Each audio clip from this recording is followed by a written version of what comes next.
will there be any plans to make leaderboards more user-friendly, like arrows that skip a greater number of pages? Because sometimes you get stuck on like page 23 bajillion, and you want to see who's at the top, and you can't. Right. So, you know, it's an interesting idea. We've got, again, on the design team, bigger plans for changes to the leaderboards than just adding a couple arrows.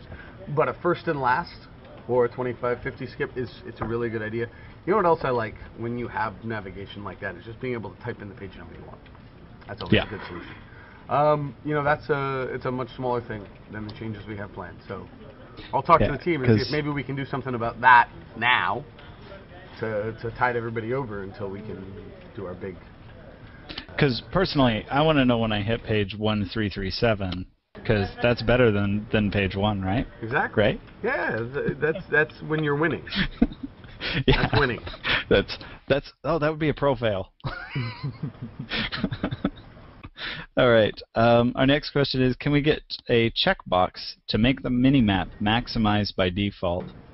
The player hates having to remember to press M at the beginning of every match. We shouldn't even, personally, in my opinion, have to have a checkbox. If you've minimized, or if you've maximized it, I'm sorry. If you've maximized the map, it should stay that way. And then when you minimize it, it gets small again, and it stays that way. I think it's something we should have. Yeah, or start it max for everybody. I mean, yes, it's a good thing. We should make sure that we get it into the backlog and talk about it there. I don't see any reason why we shouldn't do little things like that to make the game just a little bit easier to deal with. Okay, so I'll look forward to that because that will be that'll be fun. I'm one of those that's like, oh, I forgot to press M. I can't see anything. Yeah. And so our next question is, can we get or no, sorry, I just read that one. What is the team's long-term goals in terms of bridging the gap between the casual and the hardcore? League of Legends has its ranked system where players can play matches to reach higher divisions and leagues. Are you guys planning anything in the way of sponsored tournaments? If so, how are you guys going to encourage this type of competitive play? Right. So with a game like Ghost Recon... That was kind of a two-parter. Yeah. With a game like Ghost Recon Online, competition's really important. Ghost Recon Online's fun when you play it. When you play it with a good team, it's really fun.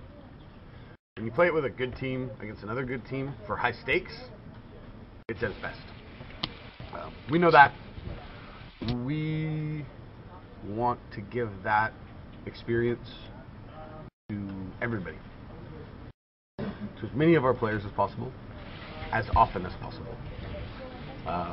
So, I'll be honest, the design team right now is focused more on ways of making that experience something you can have as often as you want for a larger portion of the player base than we are on tournaments. Tournaments are cool. Tournaments are fun. The great thing about tournaments is you don't necessarily need to have the development and the design team build a framework for tournaments. It allows you to actually experiment better when you run tournaments with people. It's easier to coordinate getting two teams at the same time.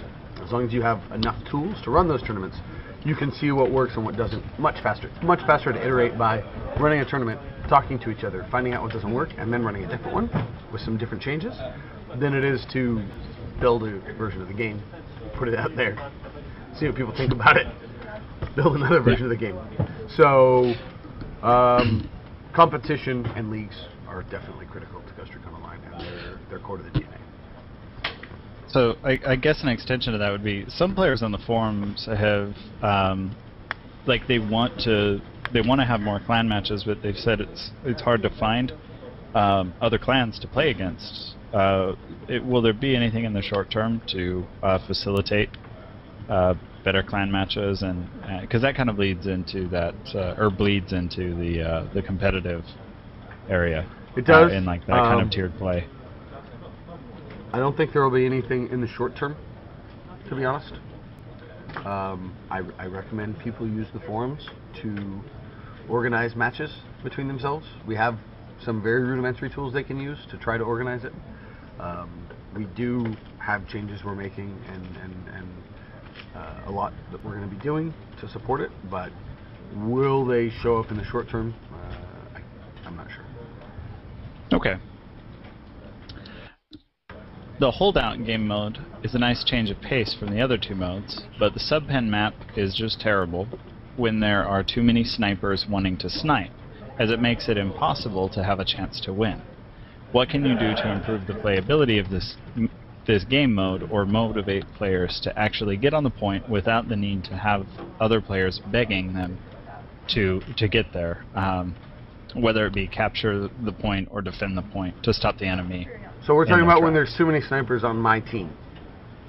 It's impossible to win.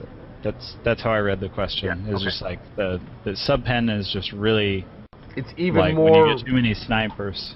Well, it's even more reliant really on bad. people. As a tighter, smaller map, team play becomes even more important in subpen than some of our other maps. What we can do, like I talked about earlier, is make some changes to give people a little bit more control over how they play the game, who they play with. Sounds like you're having fun. It's one of the QA guys. It's his birthday today, so Happy birthday, QA guy yeah. in Singapore. I think there's a cake too. Good stuff. Does it look like a ghost skull? Because if not, they did it wrong. Yeah, I can't see the cake from here. I just see a bunch of heads. Oh. Hopefully that's not the cake. Yeah, head cake. Have you ever seen face cake? It's good stuff.